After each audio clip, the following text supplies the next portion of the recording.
NCDC records additional 12 infections to death.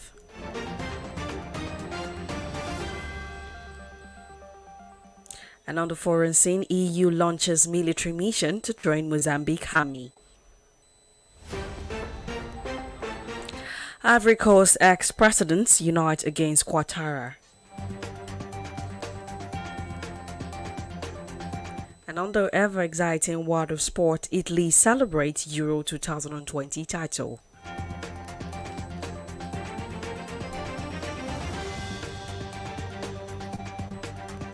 And moving on to the news in details, the Nigeria Center for Disease Control and CDC has reported 12 new cases of COVID-19, bringing the total number of infections in the country to 168,552 as of July 11th.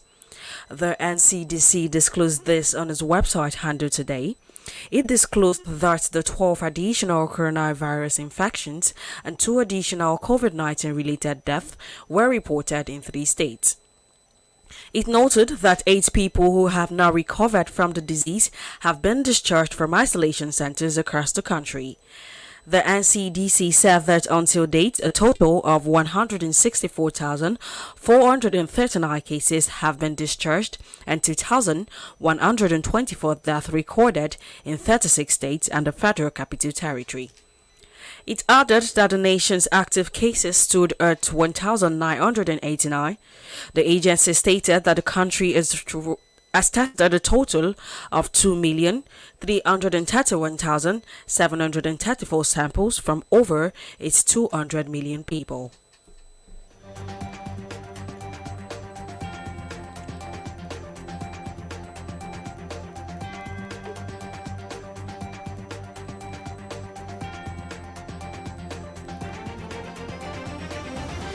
The Pan-Yoruba socio-political organization, Afenifere, yesterday expressed worry over the state of the country, warning that Nigeria is at the brink of an avoidable catastrophe that requires urgent actions. This came on a day the Yoruba One Voice Youth Weekend asked Yoruba people all over the world not to relent in the campaign for self-determination for the people of the Southwest. Those at the Afenifere Executive Council, presided over by its leader, Chief Ayo Adebanjo, were Oba Oladipo Laiton, Deputy Leader, Chief Shola Ebisheni, Secretary General, Chief Shukbo Sonibare, Treasurer, Abagunkole Omolulu, National Organizing Secretary, Comrade Jari Ajayi, Publicity Secretary, among others. In a statement by its National Publicity Secretary, Mr. Jari Ajayi Afenifere, warned that the signs are ominous, requiring steps to prevent the country from an collapse. The Pan-Yoruba organization has, however, frowned at the disapproval being expressed by some northern elements to the precision of southern governors, prompting it to ask the questions. Afenifere maintained that the seemingly intractable security challenges in the country are due largely to the restraints put in the way of state governors.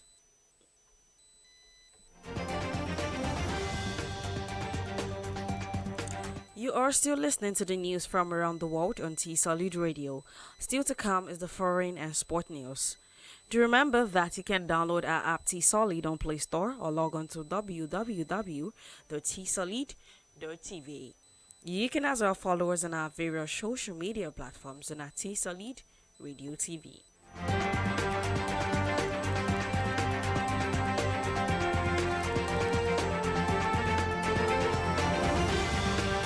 And moving on to the foreign scene. 2 former Ivory Coast presidents and long-term political rivals, Laurent Gbagbo and Henri Konan Bedi, have announced that they are uniting to oppose the current head of state, Alassane Ouattara. The 3 men have dominated the country's political scene for decades. Mr. Gbagbo, who is 76 years, recently returned to the country after being acquitted at the International Criminal Court. He had been accused of behind the post-election violence that rocked the country when he refused to step down from power after the 2010 election. During that poll, Mr. Bedi, who is now 87, teamed up with Mr. Quatara in the 2010 general elections.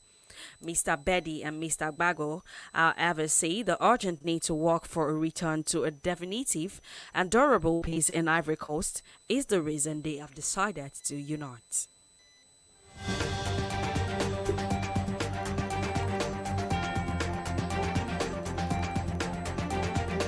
And South Africa's President Cyril Ramaphosa is set to address the nation as violence and looting rages in parts of the country. Unrest began last week after Zuma handed himself in to begin a 15-month sentence where several people have been killed and dozens arrested.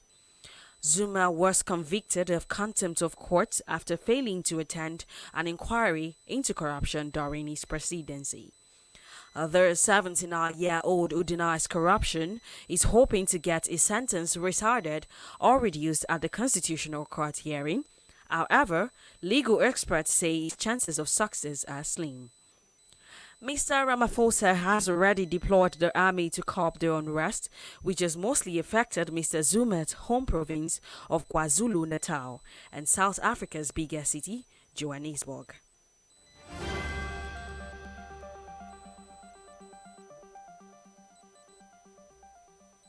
And the Tunisia's government has appealed for help from citizens abroad after the authorities declared the country's health system had collapsed. Amid a rapid surge of the Delta variant, which has led to increase in hospitalization. A spokesperson for the Tunisian Ministry of Health described the situation in hospitals as catastrophic, with an acute shortage of hospital beds and oxygen, as well as exhausted medical staff. The army has been deployed to enforce a new lockdown in some parts of the country that has vaccinated only 12% of its population. Meanwhile, according to reports, the Tunisia based in Canada gathered last week in front of the parliament in Ottawa to urge the government to send coronavirus vaccines to Tunisia.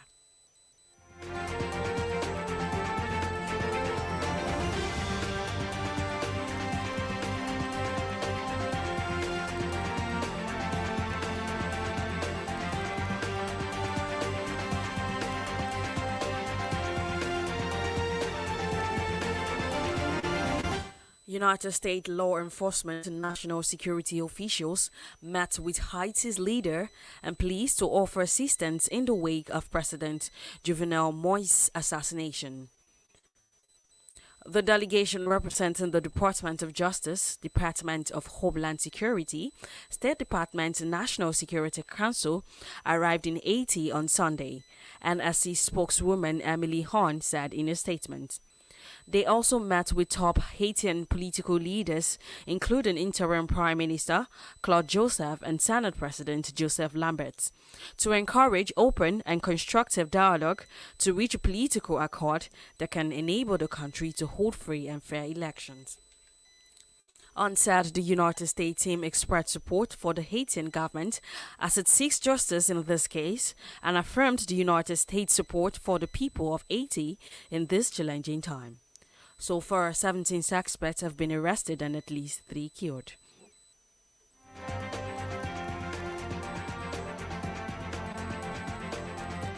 The European Union has today formally established a military mission for Mozambique to help train its armed forces battling jihadists in the north of the country.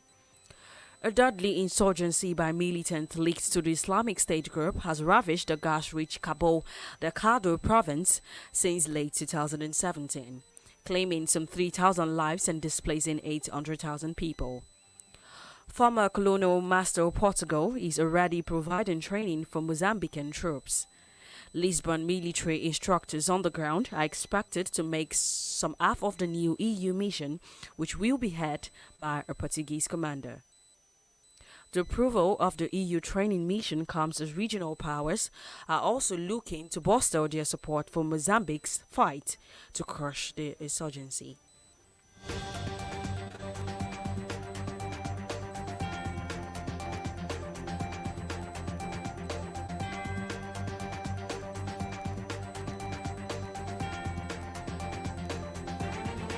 Moving on to the ever-exciting water sport, Italians widely celebrated the Euro 2020 title for their national team, which was to be received by Prime Minister Mario Draghi later today.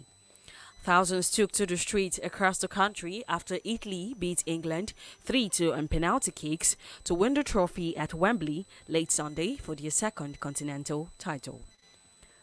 Flags were lit in celebration and people were singing and dancing after goalkeeper Gianluigi Donnarumma had saved the final kick. Many fans had gathered in front of the Colosseum and at the Piazza del Popolo in Rome to watch the game on big screens. The Italian teams, which are now undefeated in 34 matches, were to return home from London during the night.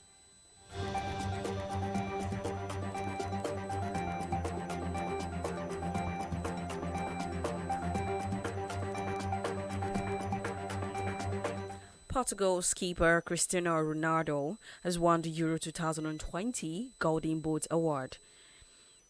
Ronaldo, who is 36, finished top scorer of the tournament with 5 goals and an assist from 391 minutes of action.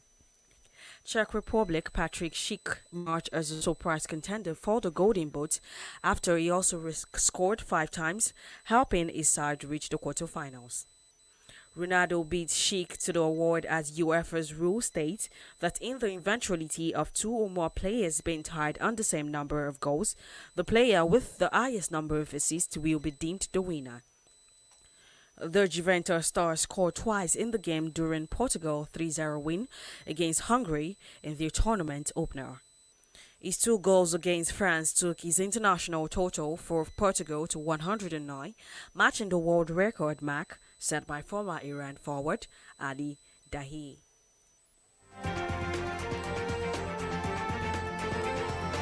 With that, we've come to the end of the news. A recap of the major headlines. NCDC records additional 12 infections to death.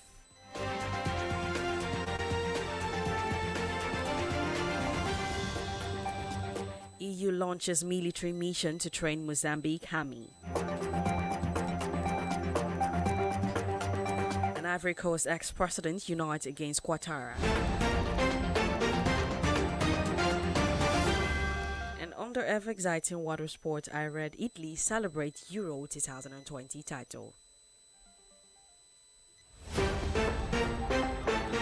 Ensure to go by all precautionary measures to stay safe from COVID-19 as recommended by the World Health Organization and the Nigerian Center for Disease Control. Do remember to download our app T-Solid on Play Store or log on to www.tsolid.tv. You can as well follow us on our various social media platforms and at T-Solid Radio TV. The news was compiled by Akachi Chijioke. I am Joy Aki Olamigoke. Good afternoon and many thanks for listening.